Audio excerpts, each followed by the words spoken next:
parcelat me shëlqinë dhe sa lekë përshirë shëlqiri. Kosova jep 11 centesi për kilogram. Ti thu shite, qatë shite s'po e shet dot praj, nuk po e shet dot, edhe 50 lekë. Që ta marrë edhe 10%. Shtoj edhe 50 lekë, që 10% 5 lekë, 55 lekë do marrë, po i del kosta fshatarit për shëlqime 55, sa aq pra dil ju dhe do merret ato 10%. Hyra, byra. 50 lekë që është kilja sot, për 5% bën 5 lekë, do marrë 55 lekë. Bëja kostën fshatarit i del, nëse të bëni këto fotovoltaikët, të paktën jeni të ndeshëm, bëni edhe një gjë tjetër. Këti që do bëj fotovoltaik, bëj të turpi zotit, bëj edhe një laborator 30.000 euro që të masi ka helme, ka pesticide, mos na i kthej Kroati mrapsh edhe Jugosllavi mrapsh. E Serbi mrapsh. Se shturp që s'ka lushin gjë të tillë. E di si e masim ne. Se ginekologjia lushin s'kishim ne eko, edhe masnim bebe me dorë. Edhe atje ka dal ministri e bujqësisë, e maste pjepri me dorë, shikonte rryp, shërqin, dyp, pjepri, dyp. O, ky është për eksport, pse kështu e që kovaçesh atje, që kallajisim kusine atje, që shiko kemi në rumullaksia dhe hec pjepri se që ka i mi që ka rumullak. është pa dëmtime dhe japim qeverikat? Për që për bëni kështu? E këti vini me ligj avantgard për 2070 që do fotovoltaik do fluturojmë ne. Jo, s'është normale, pra. Se Kakaleci e myti tërbufin e burë. E myti tërbufin Kakaleci. E myti, asë jonë që nuk kam me të shketë. E myti tërbufin. Ti dhe fotovoltaik. Po bëjë gjithë fotovoltaiket e tikin gjithë në pëstaj. Në gjithë kanë gjithë të fotovoltaik, ka dali fshatar ale gjithë që ka marrë fotovoltaik. Se kam qef dhe unë, e gjithë në tokën bujqësore, me këtë liqë keni ty shumë mirë, dhe mund bëhet mirë. Po e marrë do të të fotovoltaikën? A e gjithë, po qa, kap ta 1100 hektarë, thua? Shu po. Shtu pore, se në qofë se reagoni në Ministrisë Bujqësi për 1100 hektarë, fondit juj, qa të themun? Me i vendim në dhe shtatës që registrojët 2024, kur ju e keni dhe me qira dhe i një procesë gjyqësore me qira të gjiun. Edhe prapë se reagoni, unë së kuptoj dot. Kjo është mbrojtja tokës bujqësore. Ate që ju keni me letra, që keni dhe me kontrata, atë të mbroni. Jo të shmbroni këtë duke bërë parte neolike me beton, miliona metër kub beton. Po qas, po del ujtë e nes, ka ujë thana. Jo thanës ju qatë diga, u bë grop. Edhe 24 orë punohështë, o pingat punohështë. Pa du dalë unë ati në majtë digës, që të bëni ju për 8 orë. Po pse? Pse, Allah? Pse du të bëjtë kështu edhe me skrep, po e bëtur për 8 orë. Po si ka mundësi? Që jepni të njëftime, bës, apo bëjmë përshim shtu në djerë. Këto është probleme, se vaginatura aset ati është për të ardhur keq, me këto mërëni.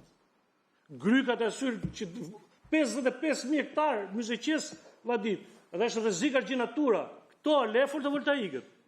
Kjo është hapje për fotovoltaik.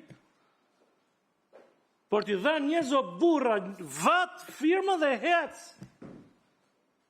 Dhe nuk është mbrojtje tokës bujqësore, s'ka mbrojtje tokës bujqësore, kjo farë.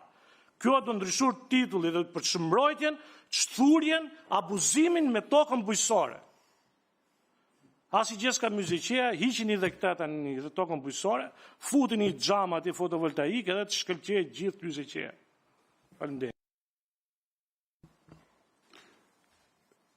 Në përgjigje të shqetësimeve apo pyetjeve që ngriti zoti Koreshit, ju lutem zoti Guri, qëndroni vetëm tek ligji për mbrojtjen e tokës, pa ekspozen dhe problematikat që ngritin të rësi, sepse ato i kemi diskutuar edhe në raste të tjera dhe kemi lënë një debat brenda 23 korikut, kemi dakordsuar në komision që do vi ministri i bujqësisë, autoriteti i sigurisë ushqimore dhe të tjerë, për të bërë një debat më të plot në lidhje me problematikat që ka sot bujqësia. Ju lutem qëndroni vetëm tek përmbajtja e ligjit që kemi në shqyrtim. Faleminderit kryetar, faleminderit nderuar deputet për shqetësimet tuaja. Për sa i përket projekt ligjit, ndryshimin në ligjin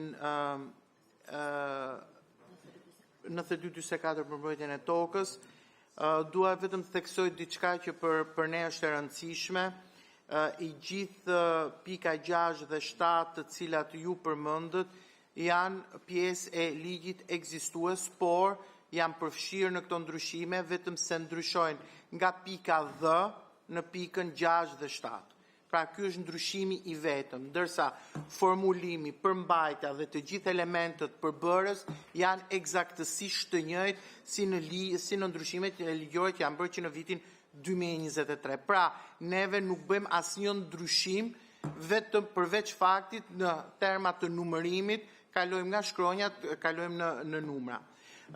Ndërsa për sa i përket vlerës që ka ky ligj, unë dua të them se ky ligj ka disa vlera të cilat mundsohen që të rregullojnë në mënyrë të qartë disa aktivitete, siç e përmendi edhe relatori, bujësore që janë në hapat e parë sot në nivel të zhvillimit të bujqësisë, por që do të jenë shumë të rëndësishëm nesër pikërisht për këtë karakteristikë të veçantë që ka bujqësia shqiptare, që ka një tokë bujësore e cila është relativisht e limituar. Neve duhet të jemi, të themi, përpara me tendencën për të zbatuar teknologji të reja, të cilat pikërisht rrisin akoma më shumë përdorimin e eficient të burimeve natyrore, ujit, tokës, ndër të tjera, por edhe rrisin rendimentet dhe efektivitetin e prodhimit. Faleminderit. Faleminderit, kolegë të tjerë.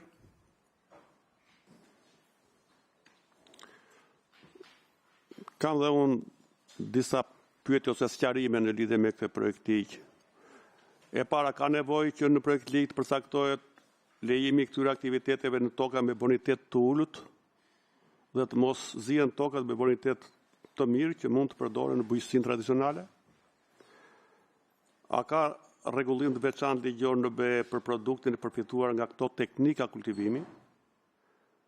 Dhe a janë të gatshme strukturat dhe kapacitetet tona mbikëqyrëse për këto lloj aktivitetesh? Kur të dalin këto prodhime me këto lloj teknikash të reja, a duhet të evidentohen në për etiketa se është produkt pikërisht nga këto lloj teknologjish? Si produkt që kanë të bëjnë pasaj dhe me shkallën e monitorimit nga strukturat tona përgjegjëse që mbikëqyrin teknologjitë e reja të prodhimit që sot janë gjithandej në botën moderne. Keni raste që është shfaqur interes nga fermerët, apo jemi në hapat e parë dhe njohemi vetëm, si thuaç, praktika ndërkombëtare? Faleminderit. Faleminderit i nderuar kryetar për pyetjet tuaja. Dua të kaloj një nga një. Nëse duhet të ketë toka me bonitet të ulët, flasim për aktivitetet të cilat janë të përkohshme. Pra, në çdo rast, këto aktivitete mund të zhvendosen, pra përdorimi i vërtet i tokës si tokë bujësore nuk vjet në pikpyetje.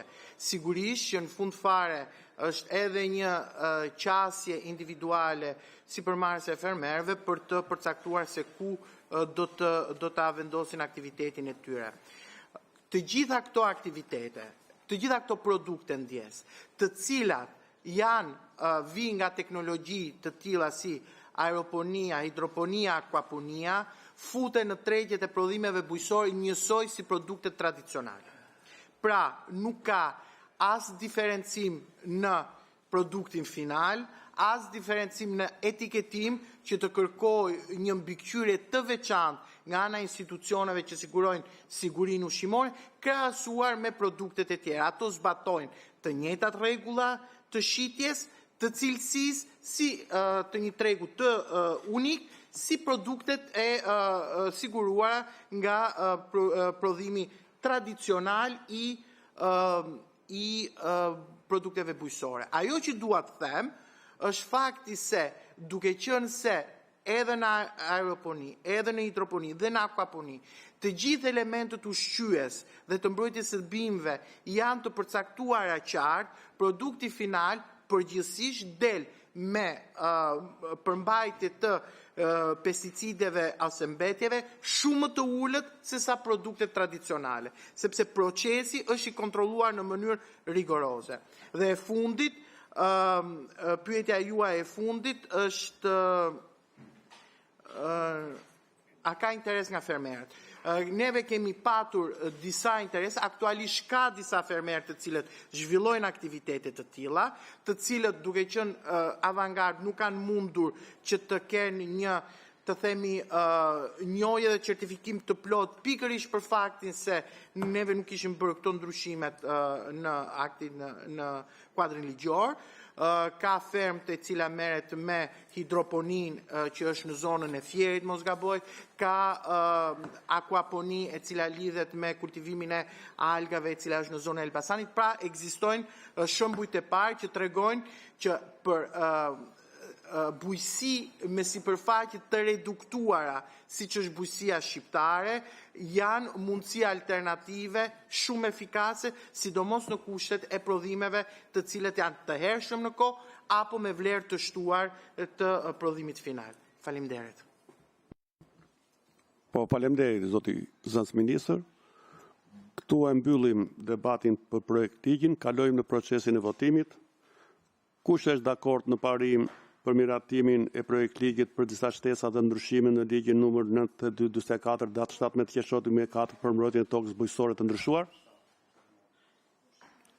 Dakord? Kundra s'ka, abstenim s'ka, miratohet. Kalojmë në votimin nën për nën. Neni 1 me këto ndryshime. Pas pikës 11 të neni 2, shtohet pika 12, 13, 14 me përmbajtjen që përfshin ato teknologjitë e reja, aeroponi, akuaponi, hidroponi. Pas pikës 14, me propozimin që u bë nga relatori, shtohet dhe pika 15, akvakultur. Ka të njëjtin kuptim si me ligjin 103/2016 për akvakulturën.